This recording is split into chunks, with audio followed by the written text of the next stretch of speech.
When it comes to discussing difficult topics, it can be hard to figure out how to present this to someone who you know is not going to react well. In a way, it's like coming out of the closet, except now it's socially acceptable to lose friends, employment, or even to be stalked for holding certain views. While I'd argue coming out of the actual closet as a gay person, the people who are rude to you in that way aren't going to have as much support in doing so. As you can tell, I'm someone who's very open about what I believe. I don't come to these conclusions without having done my due research and without thinking about things logically. I'm not someone who likes to hide behind a mask or to keep quiet about what I believe in. And of course, my face is on this channel. I've been very vocal not only online but in person at university, at work, and many different places. And surprisingly, I don't get a lot of pushback. I've talked to people such as old guys at bars, and I'm talking guys older than my dad who talk about having been there in the summer of '69, to people my own age who will reluctantly agree with me on topics that they wouldn't consider themselves to agree on, depending on how I word it. And to be honest, what this comes down to is following 5 specific tips to talk about radical feminism with your friends. If you follow these 5 tips, I can't guarantee you'll be successful every single time, but I think that most people have something in common, and that if you know how to talk, if you know how to approach a subject correctly, you'll be pretty darn successful. So, without further ado, tip number 1, dumb down your words. Now, I don't mean talk down to people, I don't mean be condescending. What I mean is, don't use words like patriarchy, misogyny, don't use trans-identified male, don't use these big words that, for a lot of people, they don't get what they mean. For other people, they're shut down words. They'll hear patriarchy and think, oh, this woman is a man hater, and they're not going to listen any further. If you say trans-identified male, a lot of people aren't going to know what you mean, but if they are familiar with that language, they're going to automatically shut down and go, this person's a transphobe, I don't want to hear them anymore. You have to pick words that are colloquial. You have to pick words that are conversational. You can't talk like you're giving a lecture. You have to talk like you're talking to someone about the weather, about that new Jurassic World movie that you didn't like. You have to be willing to meet at their level in a way that does not raise their hackles or get them on edge. So, for example, when I was in Cambodia, there was a guy who was part of a human rights charity. And he's this Australian guy. I pretty much only interacted with him when he was drunk. And I was talking with a separate friend about Leah Thomas. So I'm talking about how it's unfair to women in sports, how I used to play lacrosse, and how it would have been such a horrible thing to have lost out on opportunities because of this. And he's going, I don't really care what people do. If someone wants to go by and say they're a woman, it doesn't bother me in any way. So at first, I say, well, it's misogynistic to define womanhood by stereotypes. He automatically shuts down. It doesn't matter what people do. It doesn't matter. Because, again, he's a 60-something-year-old white guy from Australia living in Cambodia. He does not, these things don't impact him. So I change my strategy. I say, hey, if I was to challenge you to an arm wrestling contest, do you think you'd win? Oh, yeah, of course. I'm 5'2". This guy is 6 foot tall. He may be in his 50s, but I'm not winning that one. And I say, okay. So, there's differences between women and men. Women tend to be a lot shorter. We have less muscle mass. We're just not as strong upper body strength. We don't have that. So do you think that if a man was playing baseball, for example, and he threw a fastball at a woman who's catching it and it hit her in the head or something, wouldn't she be injured a lot because he throws a lot harder than how women do? And that got through to him.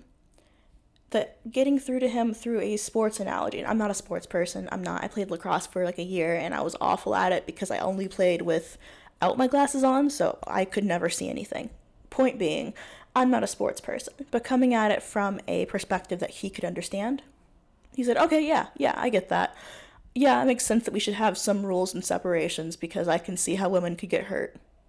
Boom. I've got someone to agree with me on one point, and once you can get someone to concede to one point and they see that you're reasonable, they're more willing to listen to what else you have to say. Tip number 2, choose common sense. You have to pick things that most people will agree on. Like I said with sports, men tend to be taller and have more upper body strength than women do. That's a common sense thing. You can look at the average woman, hell, if I'm the one having the conversation, you can look at me and the nearest guy and see who'll win in a fight because, again, I'm short. I'm not that big, and common sense. And so it's a lot easier. People don't have to suspend their held biases, their current beliefs. They can just continue on. There's no pausing while they have to reconsider anything because they're basically, if you're using common sense, it's things that they already agree on. They already acknowledge as true. The sky is blue. Yeah, the sky is blue. You don't have to stop and explain why the sky is blue because we all agree that it's blue.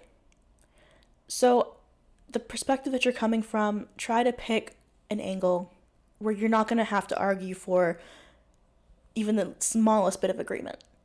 For some people, this can be women and men are different. Great. For others, it can be, well, women are the ones who can have children and men are the ones who can't have children. It's all going to depend on your audience. And that brings us to tip number 3. Understand your audience.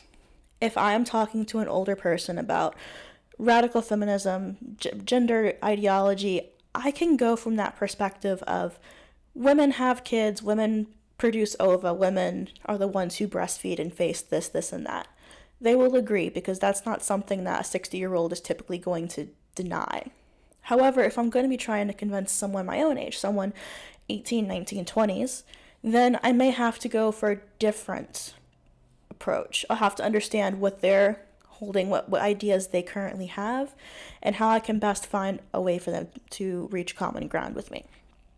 So, for example, when I was in university, about sophomore year, I started dating this woman from Kazakhstan, and I think I pronounced that wrong, but she was a butch woman. I didn't know at the time that she was the president of the Gay Straight Alliance on campus, and if I could go back, once I learned that she was a pronoun user, I think I could have approached from the fact that you're from Kazakhstan, where homosexuality is still very looked down upon. You weren't allowed to cut your hair until you moved here when your parents couldn't stop you. You were afraid to hold a woman's hand there because there was a threat of violence. Do you think that maybe this obvious negative attitude towards your being gay, towards dressing the way you like, may have impacted how you feel about being female?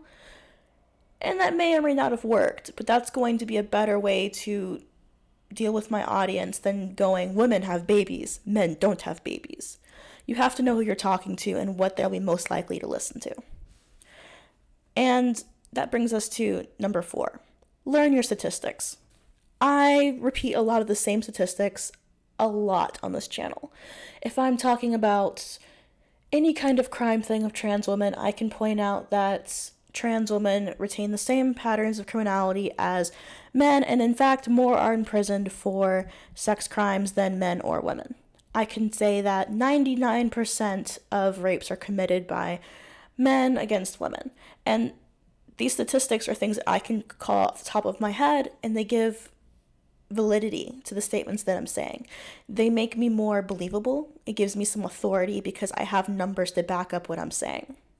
And so if I'm talking to someone about, like I said, maybe the oppression that you faced back home was an issue. Did you know that, 80% of women, of trans men, are homosexuals and a large percentage of them faced homophobia growing up? That might help to get through that, hey, maybe I'm not alone in feeling this way and wanting to not be female, and it's a little bit easier to get someone to think if you have numbers to back it up and you're not just going off of feelings and raised voices. Because in an argument, at least to me, the minute that you start raising your voice, the minute that you start just screaming and yelling and using phrases, shut down phrases, that's when you've lost. It makes you seem stupid. It makes you seem lost. And honestly, if you don't have the statistics memorized, which I don't expect you to, I talk about this more than the average person, perhaps make a little cheat list and put it on your phone in your notes section so you can call it up at a moment's notice. Or there's quite a few websites that'll have gender arguments for you to refer to, or there's quite a few statistics and quotes that you can find online. Just bookmark them, save them somewhere on your phone, and you can always say, hey, wait a second, actually I have a statistic that can prove my point a bit better, hold on a second. And the fact that you're being so calm and rational, that also adds to your believability and to your authority. And finally, number 5, know when to stop.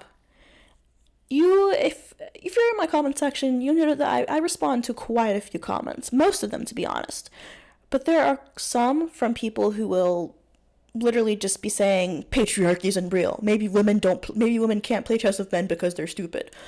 There are some commenters that I don't bother with, and the reason why is because not only are you not going to convince them, but you're going to drain yourself. It takes a lot of energy. It takes a lot of stamina to continue to stand up for what you believe in when people are constantly, constantly talking down to you, telling you, no, you're wrong. Women actually are just this stupid, this bad, are really just prone to be pregnant just in the household.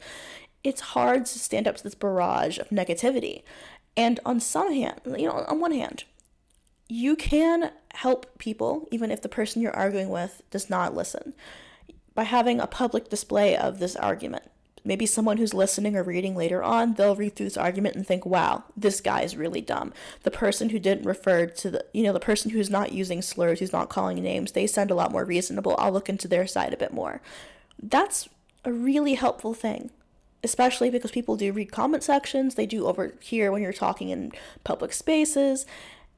But you've also got to balance that with your well-being and your mental health.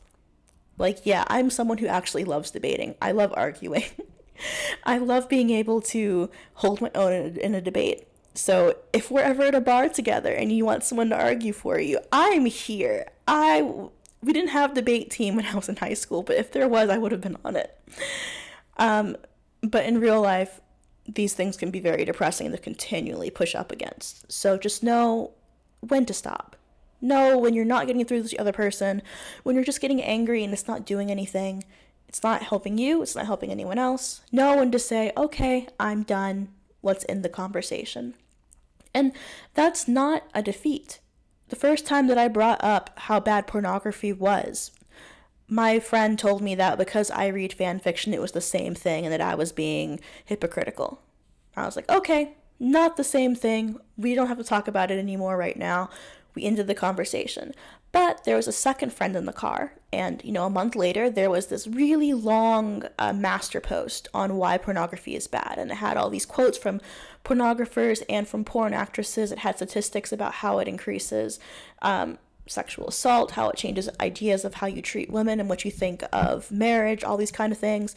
And because we discussed it beforehand, she read through it. She read through the entire post, very long post. And at the end of it, she said, okay, yeah, I agree with you. I'm not going to watch porn anymore. This is really horrible. That wasn't a defeat. It was a postponed victory. And that's kind of how you have to view things. Anyhow, just to recap, my 5 tips to talking to your friends about radical feminism and gender issues. 1, dumb down your words. 2, choose common sense. 3, understand your audience. 4, learn your statistics. And 5, know when to stop.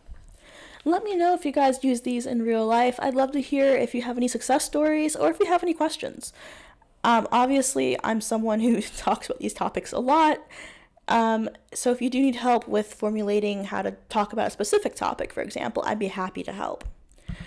If you have any comments, questions, or concerns, let me know in the comment section down below, and I hope you enjoyed this video. It was not scripted at all. I came up with the 5 tips when I was at work one day, and I was like, I can talk about this probably for a very long time without having to write a script, so this one's a bit more conversational than usual.